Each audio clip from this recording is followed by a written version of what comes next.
Jesse, great to see you again. Good And to see you, James. I think it's 2 months since we last spoke, give or Oh, take wow. a couple of days. Time flies. Um, and I think it's a month since I've done one of these, so hopefully I can remember how to do it. Uh, so I want to start first of all looking at sort of Bitcoin rather than treasuries, and talk a little bit about that. Um, where do you think we're kind of at with Bitcoin at the moment? What's your broader outlook? That kind of thing. Yeah, it's tough to say. You know, yeah, I have a lot to say, I guess, and I don't really know, but I lean towards bullish Bitcoin. I lean towards what we've gone through recently is just a mid bull market correction, with a little bit more spice to it. Because of the context. So I think for the last 15 years, the concept of a 4-year cycle has grown stronger over time. I've been an advocate of it.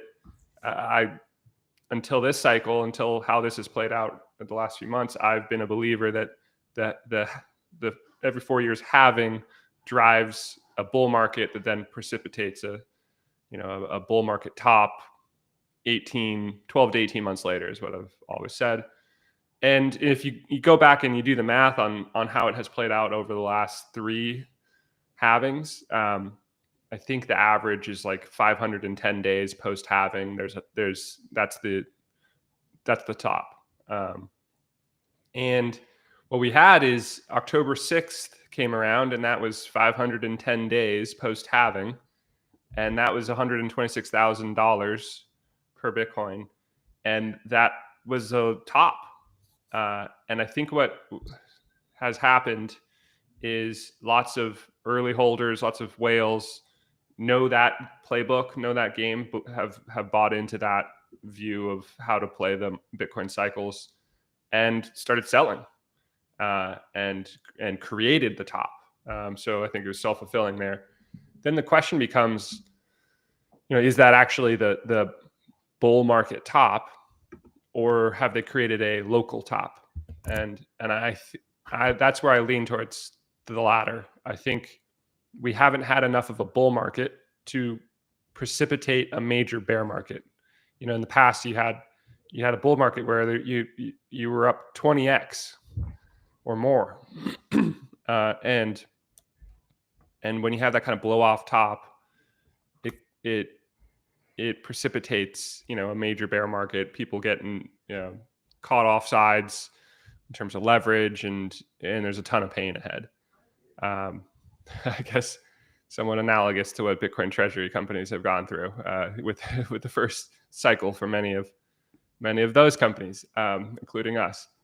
So anyway, I think that there hasn't been a bull market that justifies a major bear market. If you look at it in gold terms, if you look at Bitcoin in gold terms, we haven't broken out from the 2021 high of Bitcoin priced in gold. And my view is that what we've gone through recently here is then, early holders playing that 4-year cycle top game, precipitating more pain than would have otherwise been felt at a correction.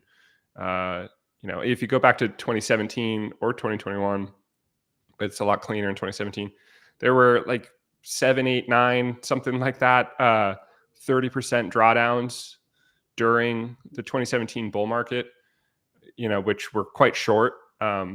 Those happened and were eaten back up within a month in most cases.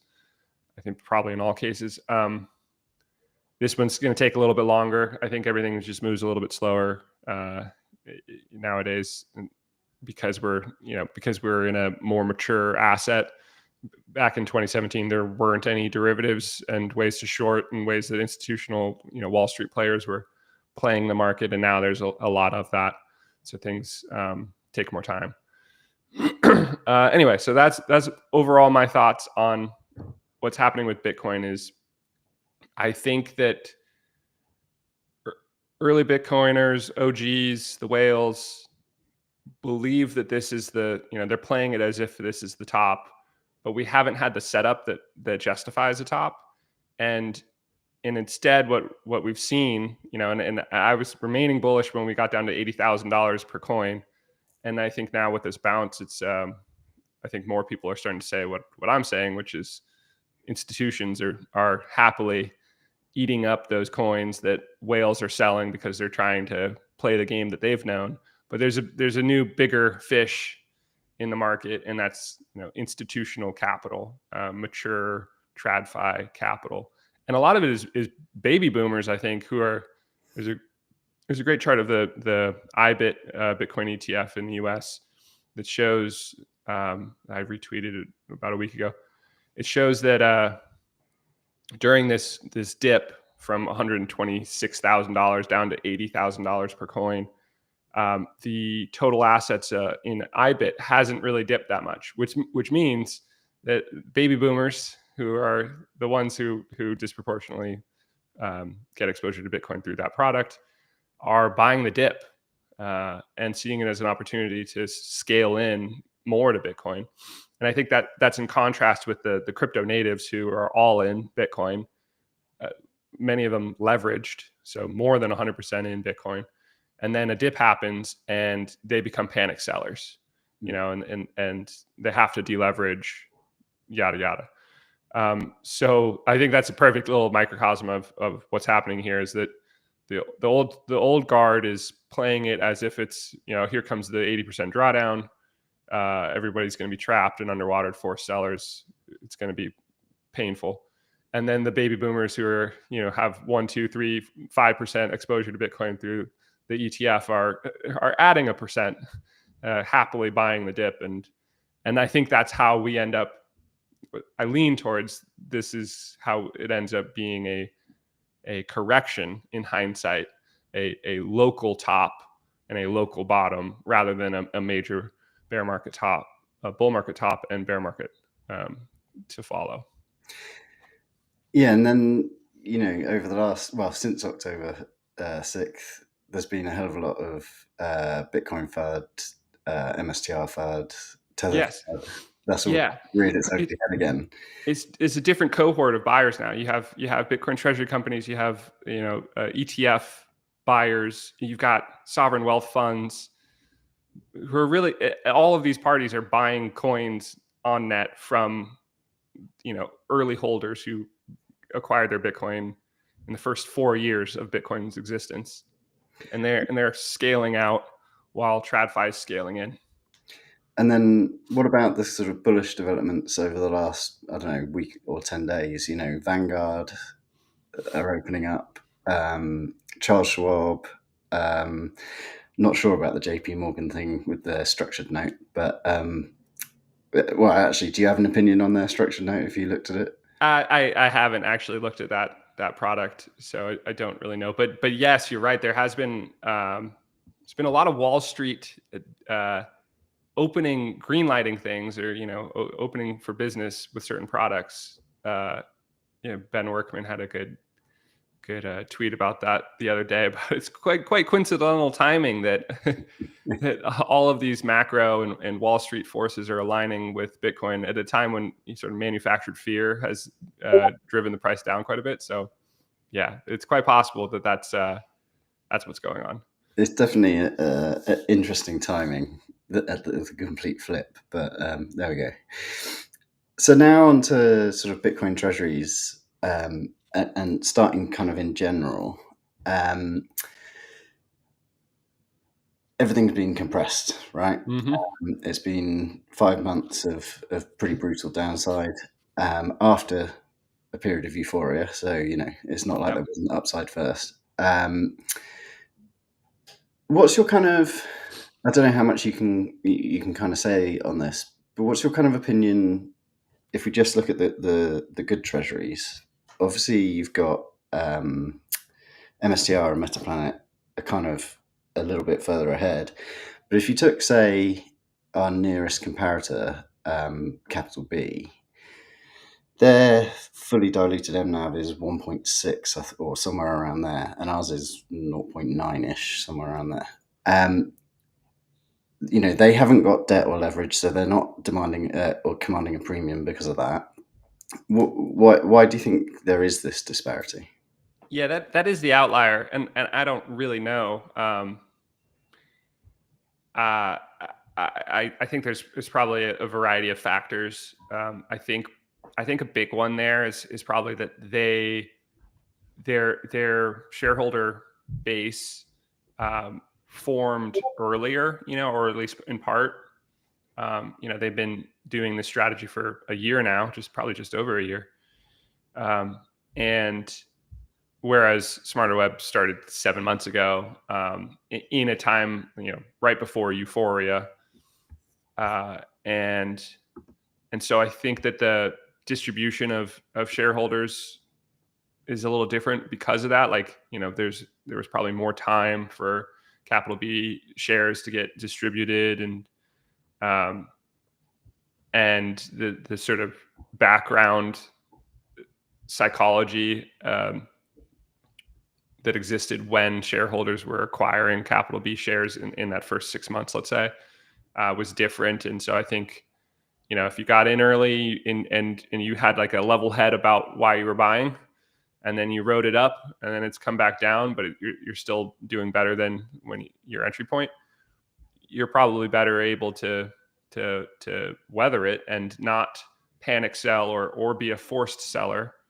And I think that's not the case with a lot of the with Smarter Web shareholder base in general. I think, I've talked to a number of larger investors, and a pretty common theme that I've heard is that people are tax loss harvesting, or in a few cases, deleveraging. And actually not because of their Smarter Web position, but because of their Metaplanet position. And then they had a little Smarter Web on the side, but now their Metaplanet position is in trouble, and they're underwater on their leverage, if they have any, and they're trying to find assets to sell to deleverage, and they're selling the Smarter Web because they're worried about their bigger position in Metaplanet. So that's a theme that I've been hearing from folks, especially as I've had to field questions about how to tax loss harvest in certain circumstances. So I think that that kind of paints a picture of what's going on with the Smarter Web shareholder base. Is there's a lot of people who are selling at what I think is an irrational, sub 1x MNAV point, because of extraneous circumstances, because of their particular situations, making it sensible for them to sell it under 1x MNAV. And the point of calling attention to that is that's inherently temporary. Like, some people are underwater on leverage, some people are tax loss harvesting. Both of those things resolve themselves at some point, and you have logically you would expect to have some return to valuing the shares at least 1x MNAV, right? Why Capital B is still so much higher, I'm not really sure. I mentioned a couple reasons that might play into it, but yeah, they are the outlier, because the other quality Bitcoin treasury companies, Metaplanet, I don't know who else you want to include that in that group, H100, the sort of pure play, deliver Bitcoin yield Bitcoin treasury companies, everybody's under 1x MNAV.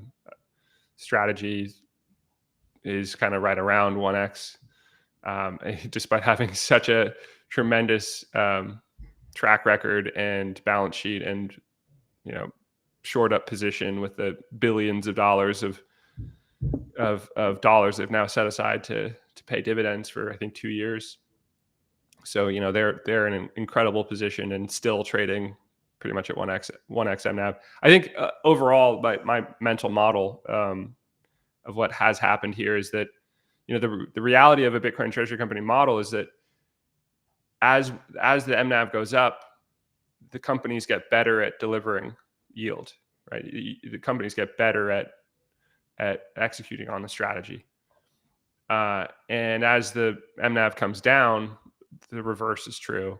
So it's reflexive, from a strategy execution point of view. It's reflexive. It's recursive too, because it relies on those inputs for you to be able to execute on the strategy. And so I think it's sort of binary conditions of people are either bullish and probably too bullish, or they're bearish, and as the metrics deteriorate, in terms of the capacity every month to deliver Bitcoin yield, um, that people become overly pessimistic about, will Bitcoin treasury companies ever be able to increase Bitcoin per share into the future. And so in my head, it's kind of like a sine wave where sentiment swings from too bullish to zero enthusiasm. So it goes from very bullish to the zero line. And I think we're at the zero line, right? Like, if you're trading under 1x MNAV, that to me says there's zero enthusiasm, collectively. And a good part of that is that, these forced sellers, and that offsets the rational folks, in my view, who continue to have a long-term perspective and are bullish. And the net of that is, collectively, the market has zero enthusiasm, right? Or is overly pessimistic, such that, it trades under 1x MNAV. So, but the important thing in there, from my point of view, is to evaluate what is reality, what's true. Is it that a Bitcoin treasury company model worked until now, and now there's no enthusiasm and there will never be enthusiasm? Or is it the kind of thing that oscillates in terms of sentiment? Because what is the value proposition of a Bitcoin treasury company? The whole point is to grow your Bitcoin ownership over time, and using capital market tools to do so. There are things you can do under 1x MNAV, which I'm looking forward to doing, hopefully. There's things you can do at 1x MNAV, and there's a lot more you can do when you're trading at 2, 3, 4, 5x MNAV. But in every condition, there are things you can do to deliver Bitcoin yield, if certain criteria are met, and other, and certain processes are not going on simultaneously.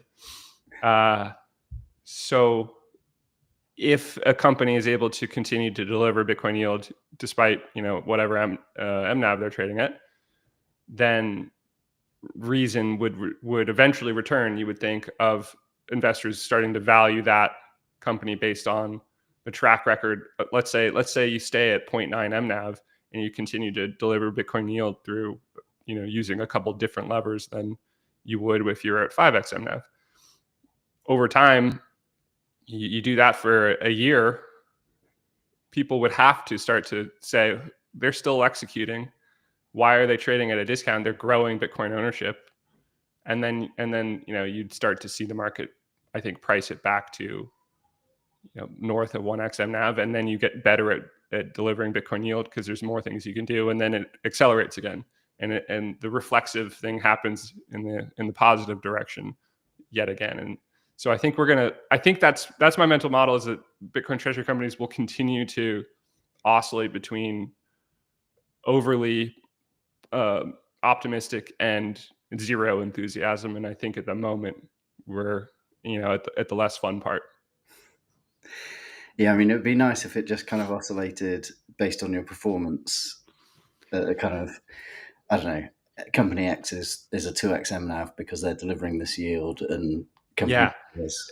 But the reality with Bitcoin and I think with Bitcoin treasury companies is that human psychology prevents something from trading at a nice steady, like, if you're like 2xing Bitcoin, and Bitcoin's 30% a year, so you're growing at 60% a year, people are going to get way too excited about that, and then that creates the sort of cyclicality, I think, that is inherent to this model. Bitcoin's the best asset in the world. Bitcoin treasury companies, in my view, is the best way. A well-run Bitcoin treasury company is the best way to grow your Bitcoin ownership. And so, people get too excited about that when they're bullish on Bitcoin. And I think that's a big part of why Bitcoin treasury companies have languished the last 6 months, is that Bitcoin's down for the last 12 months. So, there was a lot more enthusiasm for Bitcoin treasury for Bitcoin a year ago than there is right now. And Bitcoin has a way of doing that. But my thesis hasn't changed at all on Bitcoin. Like, it will continue to go up in a stair-stepping fashion, with maybe some major bear markets along the way, but it's going to be the best performing asset over the next few decades. So, I want more of it, and I continue to have that view. I think most Bitcoin treasury company punters never had that view, or have certainly lost that view, and we have to digest that, and those shares have to change hands to people who are getting in now with a level head and a positive outlook for the future, and that takes time. Yeah. So I just want to talk a little bit about the AGM. I know you weren't able to be there. There were two motions that were voted on, and I wondered if you could kind of talk us through those two motions and maybe some of their implications and what the point was. Yeah. I actually am only really familiar with one of the motions, because that's the one I care about quite a bit. So we didn't have the authority to buy back shares, and one of the motions was to get the authority to buy back shares if management deems it's a good idea, and that is important to me and to what I want to do, and it makes it possible. So a reminder to everyone that Bitcoin yield is increasing Bitcoin per share. That's the goal. That's my goal. It's what I want to see done.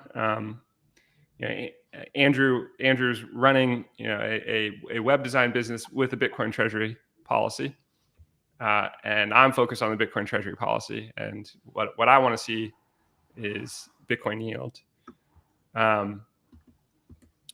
And when you're trading under 1x MNAV, it's not possible to sell equity at a premium that amounts to delivering Bitcoin yield, because you're increasing the number of Bitcoin that you hold more than you're increasing the number of shares, right? So that's what, when you're above 1x MNAV, you're increasing the numerator more than the denominator, but you can't do that under 1x MNAV. But what you can do is reduce the number of shares, and then that means that if even if you're keeping the numerator flat, the number of Bitcoin held flat, if you are reducing the number of shares outstanding, including fully diluted shares, then you are increasing the amount of Bitcoin held per share, and that's Bitcoin yield. So I think that's the key to how you can deliver Bitcoin yield under 1x MNAV, is having the capacity to opportunistically play with that denominator, and now we have the authority to do that, which is great news. And literally the other measure, I don't even know how it was phrased, so you probably know better than me. Yeah, I mean, I'll be completely honest. I read it and I ran it through Grok, and it couldn't come up with much that was particularly sort of exciting. It seemed like the main one really was upping the max salaries and the ability to do the AGM online, broadcast it online, not having to be in person. Yeah, administrative items that are important, but less relevant to what I'm trying to achieve. So that's why I'm less familiar with them, frankly. Um, and then also at the AGM, I watched the presentation video yesterday, and Me um, as well. I that was the first thing I did yesterday, was tune in for that. there's one little bit that I posted it on X as well, and Andrew sort of it was just after he'd been talking about potential mergers and acquisitions, and then he was talking about sort of a winner in each jurisdiction, um, and he sort of mentioned briefly about the potential for joint ventures or strategic partnerships. Um, Hypothetically speaking, what might that look like? Because the only person who's likely to want to do a JV with anyone is MSTR, right? Yeah, I saw your comment on that point. I don't know that MSTR would be interested in something like that. I don't think that that's what Andrew meant by that comment. I think he would probably meant more about just the the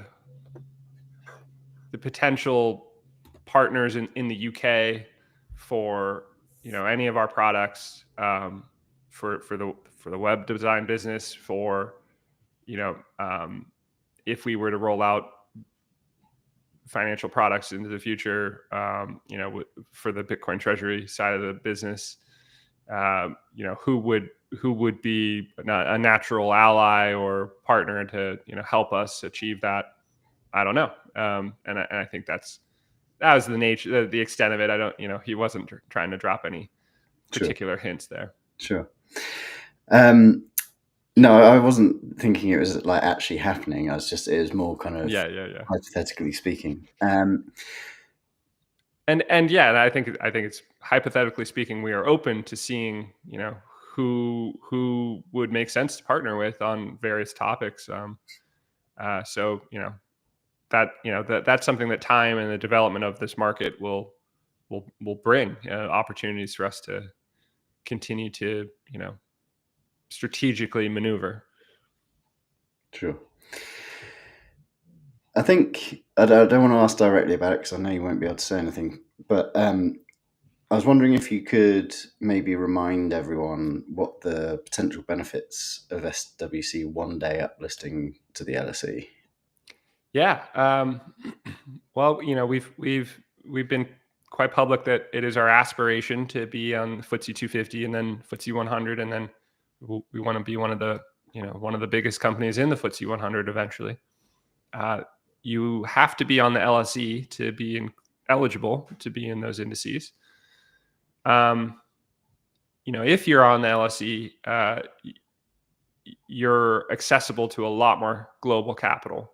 Um, we talked to quite a few institutions who it's not part of their mandate to touch anything on Aquis. You know, I think people kind of forget just how small Aquis is. Uh, you know, I'd certainly never heard of it a year ago, and the trading volume on it is not that high. You know, if somebody, I think it might have been John John's Thor, uh, possibly ran the analysis that since Smarter Web's IPO, we've been like 60% of all the trading volume on Aquis alone, which is quite high. Yeah. So a lot of institutions, I don't know, I shouldn't say most, but it's possible it's most institutions simply can't invest on a, you know, in an Aquis company, but they, you know, certainly could for a LSE listed company.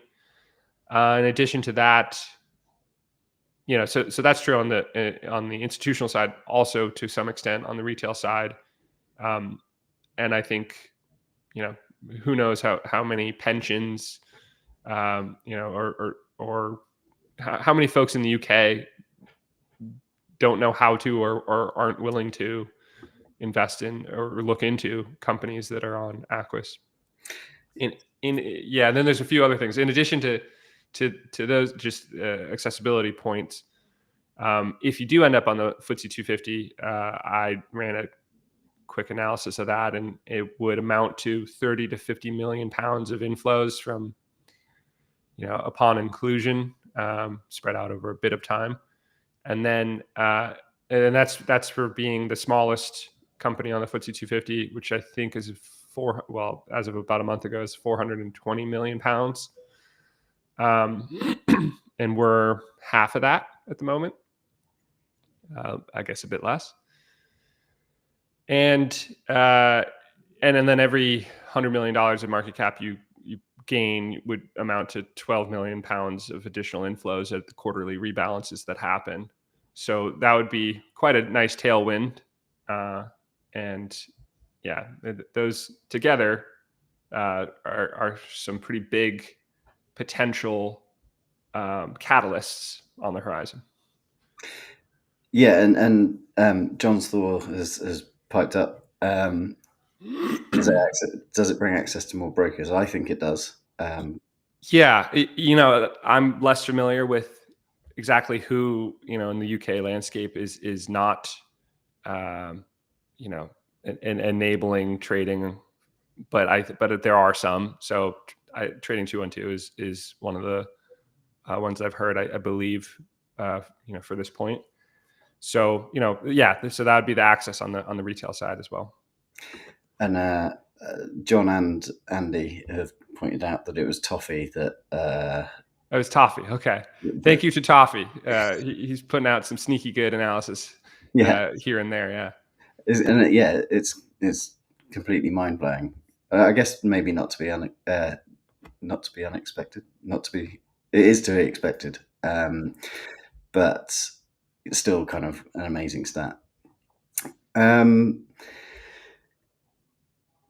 People have kind of been calling for SWC to take on leverage, back when the share price was £3, when it was 2, when it was 1, and then again now. I guess what I want to ask is more about timing, because I've got opinions on this, which is, £3, £2, £1, that was never going to do anything because the market was heading in one direction only, and it wasn't individual to SWC. If it had been individual to SWC, then maybe. But is there kind of, we're below 1M NAV.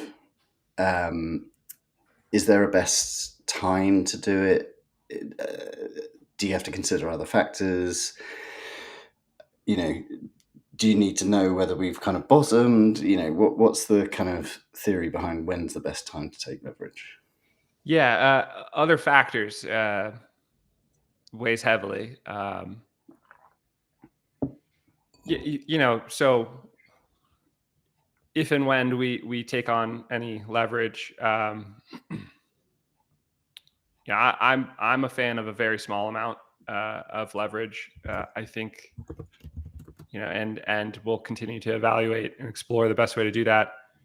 We have identified a good way to do that, but there are other factors that make it so that we now is right now we are not able to for the very short term, and that's a good thing.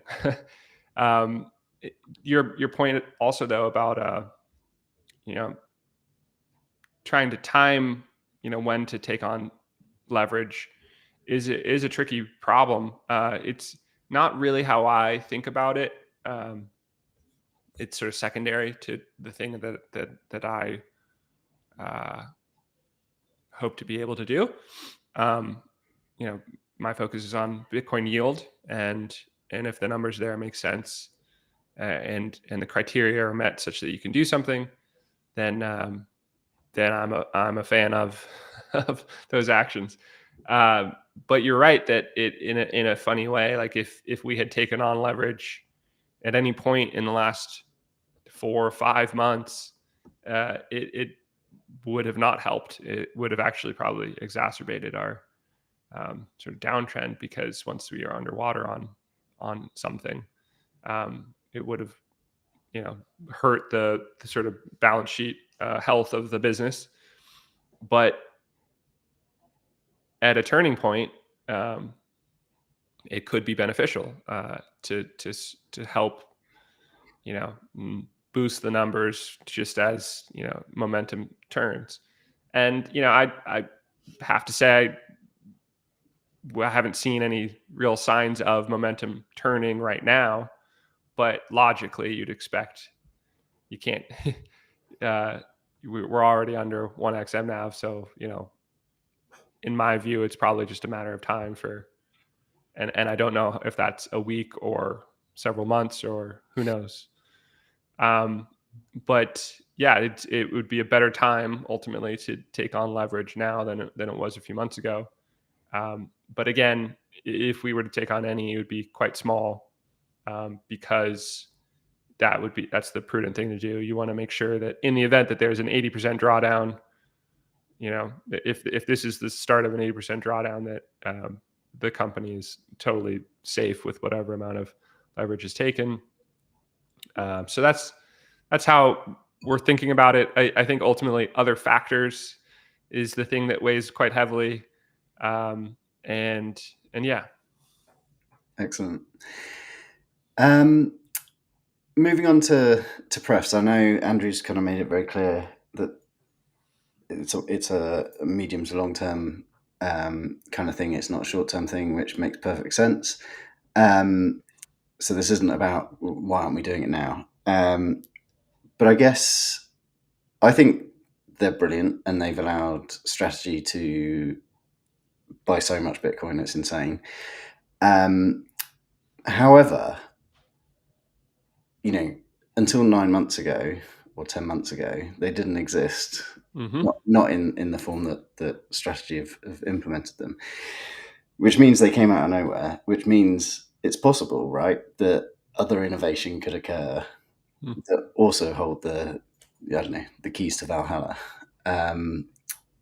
Is that something that you think is also possible, that maybe it's MSDR, maybe it's Metaplanet, maybe it's SWC, but that some other financial engineering comes out and there's room for more than just prefs in the future?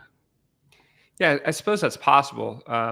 I frankly haven't thought about it that way. Certainly have to remain open to that. I think that prefs are genius. I think that they are the thing that Bitcoin has been waiting for to enable the demonetization of all these TradFi pools of capital. The fact that everybody treats their stock portfolio or their bond portfolio as their savings account, and that has led to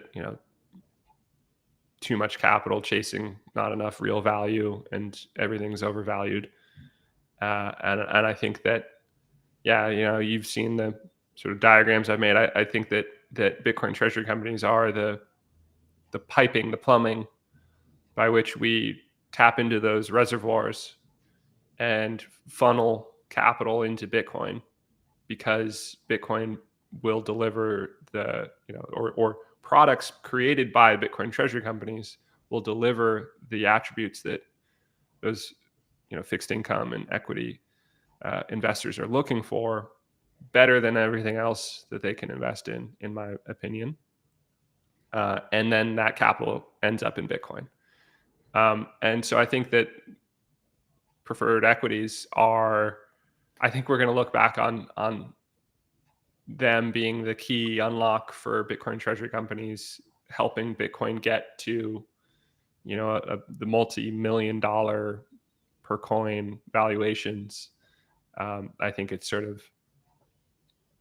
like if you had, it's wild, but I genuinely think that if you had to draw like one demarcation point in Bitcoin's history as an asset, like 20 years from now, if you look back and you say, if you had to say there are two chapters, what's the chapter break between them? I think it might end up being preferred equities coming around, because they enabled Bitcoin treasury companies to eat the fixed income market.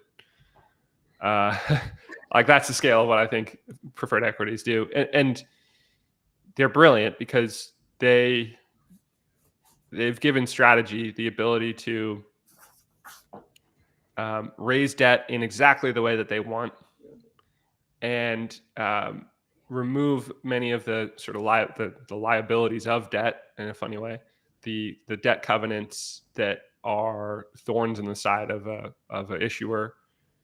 With traditional debt, the debt holders have a lot of power. They're the most senior, in the capital stack, and they can be a pain in the ass for a sailor. And I know that they were, and that's why he created this new approach to raising debt, because he was sick of the power that the fiat convertible note holders had over his business.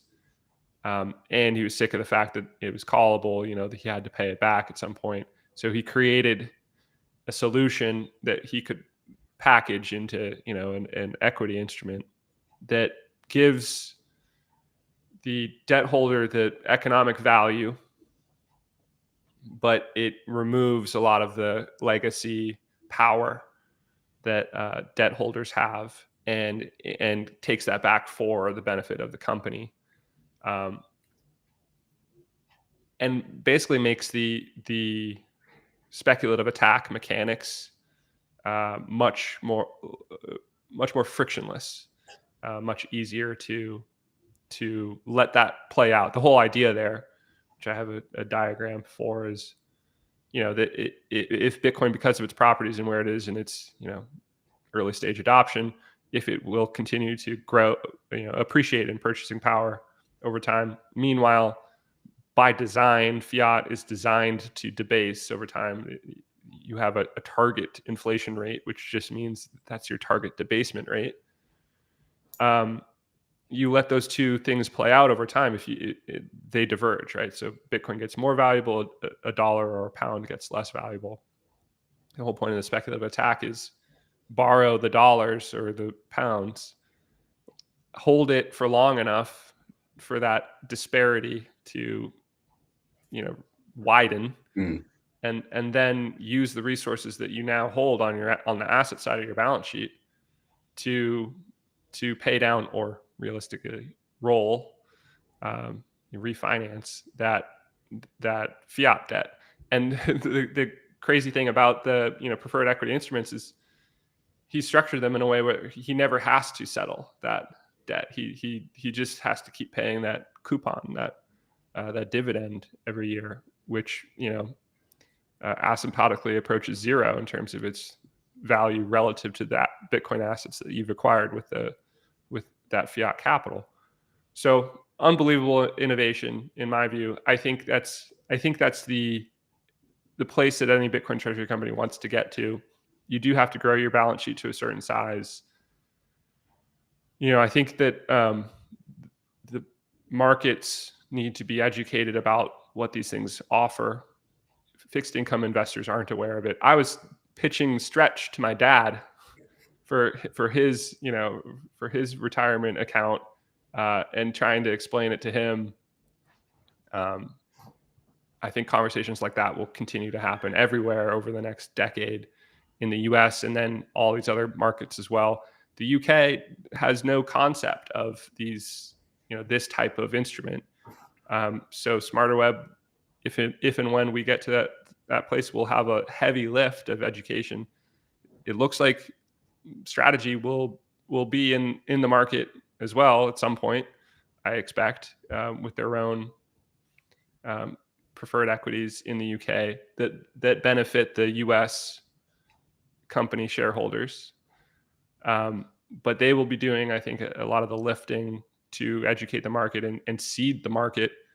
And SmarterWeb, I hope, will be right there as well as the UK champion that benefits UK shareholders and can help buyers of Bitcoin powered preferred equities that offer fixed income properties, can offer those buyers a way to diversify their issuers. Are you getting your exposure from Strategy, or are you getting your exposure from Strategy and SmarterWeb? And that's a good idea if you're going to take risk about some novel new instrument, and how you are diversifying, your portfolio in that new novel instrument. So anyway, those are some of my thoughts on preferred equities. I think they make a ton of sense when you get to a certain stage of balance sheet size. And I think we are doing exactly what we need to be doing right now to head in that direction. But I do think the community should be aware that is quite a ways down the road. Sure. And talking about quite a ways down the road, I was I had a phone call with another SWC investor yesterday, and something that we both kind of recognised was that at no real point has any treasury company kind of given any intonation about the further future. What does a treasury company do? Assuming we're talking, I don't know, 30 years down the line, they've accumulated a boatload of Bitcoin. What now? Yeah. I mean, hopefully we get to, look forward to that. I think the way I think about it is that Bitcoin treasury companies are public companies specializing in delivering Bitcoin yield. And that is, why most investors invest in a Bitcoin treasury company. And I think that is the mandate, therefore, that comes from shareholders, is deliver Bitcoin yield. And at the moment, and for the next 2 decades plus, probably, the way to do that, in my view, is to find TradFi capital, find fiat capital, and ingest it such in ways that you can increase Bitcoin per share. Whether that's issuing equity for equity investors, or if that's issuing fixed income, preferred equity offers to fixed income capital. Whatever makes sense to increase Bitcoin per share. Using really those tools, and also the money market, with a stretch-like product. And while Bitcoin is monetizing, which I think there's several decades of that still to go, Bitcoin treasury companies will have a huge opportunity to arbitrage fiat into Bitcoin, and that'll be the way to generate Bitcoin yield. But if you think super long term, in my view, there's going to be a handful of Bitcoin treasury companies in the world, maybe hundreds, that have each carved out like a little niche in their own capital market and regulatory framework, and they will be specializing in delivering Bitcoin yield by that point in time. You will have developed this sort of this institutional culture of, this is what we do, and this is why we do it for shareholders, and this is what they expect.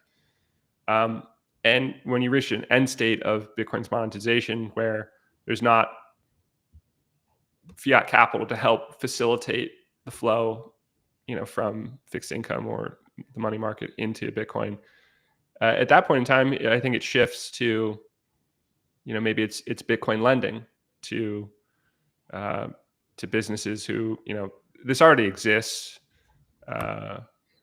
where some of the larger Bitcoin custodians lend to Bitcoin miners whose business, is based in, we need CapEx now, and then we will deliver Bitcoin as a result of our operations. So, there's a cottage industry for lending Bitcoin to miners to get a return in Bitcoin terms. And that, I think, would extend to, as Bitcoin becomes the preferred capital for for every business and every industry. And it has stopped monetizing so it's not, at that point in time, it would in real terms be growing at a couple percent a year. And then in that future, I think you start to see Bitcoin treasury companies, the best capitalized Bitcoin businesses in the world, increasingly shift towards lending, or other, whatever makes sense in that economic context for how do you deliver Bitcoin yield to shareholders? How do you grow Bitcoin ownership over time? And it might look like lending to Bitcoin miners does today, and you get a return in Bitcoin terms, and risk adjusted, it makes sense. That might be how these things evolve, but the point is to grow that balance sheet and be the best capitalized business in a capital market, such that you can leverage that position and that balance sheet to be, to continue to generate Bitcoin yield through whatever makes sense. This has just been asked on the chat. You can see that, right? Mm-hmm. Yeah, I have looked into this. I think it is not a framework that exists in the UK. Return of capital for Stretch. It's a particular regulatory framework that exists in the US that doesn't exist in the UK. That much I have found out.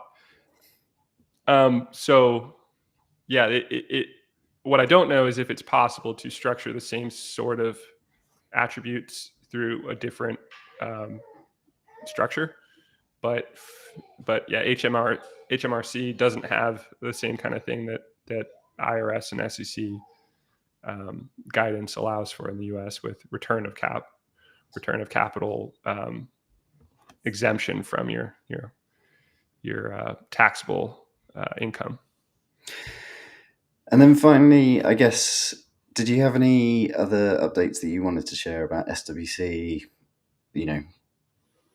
Recent developments, anything to look forward to, that kind of stuff? No, I was watching from afar with the general meeting at the Concord in Bristol. I look forward to attending our AGM, which will be at the same spot. And I look forward to meeting everybody there, and also checking out the Concord, which I've never been able to do. And yeah, watching the event from afar, it was encouraging to see that, by and large, the shareholders who were attended are unfazed, understand that the fundamentals of the business haven't changed. The background context, the sentiment for Bitcoin treasury companies globally has changed, and my view is that that'll end up being cyclical. It has been on a much smaller scale for Metaplanet over its 1.5-year history. They've never had enthusiasm go to zero the way that it has over the last few months. But I don't think there's, I think logically the tide comes back in at some point. And yeah, so I'm excited to see that support is there, that people get it, that and I'm excited about what's on the horizon for Smarter Web as a business. And I'm people have seen a little bit less of me recently. I've been making slides as part of getting the business ready for the next chapter. I also have had my hands a bit full with baby on the way, due this sometime this week. So that's been part of it too. Sure. But yeah, so I guess that's my sort of final message. It's I think that what I saw from the general meeting was, people who get it, and also a certain degree of British resolve too.